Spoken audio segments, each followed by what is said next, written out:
Here's Ken. So, a lot of improvement here. Your body position is pretty good.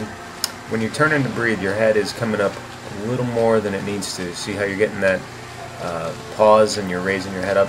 So when you do that, it's gonna increase your drag. Your hips will drop slightly, and as you go on, you'll become more fatigued. So that, I think that's part of what's happening. So if you can keep that head down and just sort of roll to the side when you breathe, that's going to be helpful. As far as training goes, it's perfectly fine for now to use the pull buoy quite a bit. As your swim strength increases, you'll just try not to use it as much. You need to phase it out over time. But you know, your main race is a wetsuit race, so that's gonna keep you buoyant.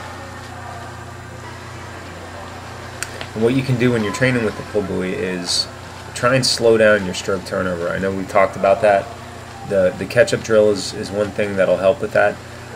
Now, I don't want you to move in slow motion, but there's an occasion where it looks like you're rushing the stroke. And to really have a good freestyle technique, it needs to be not rushed, not slow, but like methodical is the word I'd use. So when you have the buoy, you're doing a better job of kind of entering the water and reaching forward. Reaching forward is really, you know, part one beyond body position, but that's going to be the number one thing to work on. And then number two is going to be improving that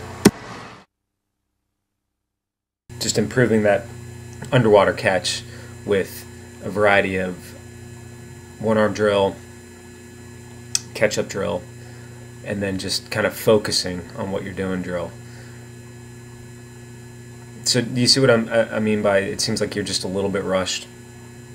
So when you pull through the water, don't feel like you're in a hurry, and dig deep is a good thought for you with both of those arms.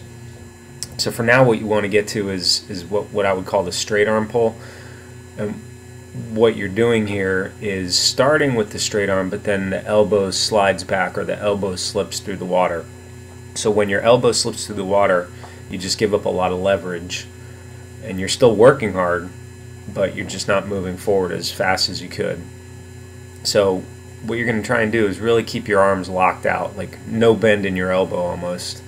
I could go on and on about the high elbow catch technique, but I think it's going to be better for you if you can get to the straight arm sort of pull first, and then you can really sort of emphasize the high elbow catch. That requires you know, some good flexibility as well. And at the end here, there's screenshots or freeze frames, so I'm going to speak over these as well. So good extension.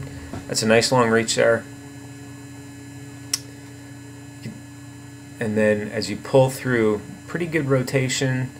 Straight arm here at this point, right? So the forearm and the upper arm are still at the same angle, and this is getting a little bit of the high elbow catch on that frame, but then your elbow slips, so your elbow leads back or pulls back towards your body, where you want your elbow to really remain motionless in the water and your hand and forearm go vertical. Or on the flip side, if you do a straight arm pull, it just stays in one straight line when you're looking at it from the side here. So again, good reach forward, maybe a little more rotation on this side, so you want that forward shoulder pushing forward, the rear shoulder reaching back a little more, and then see how the upper arm and forearm start to go at a different angle, so that's also the elbow slipping through. So try to keep your elbows locked basically for now, and see how that works for you.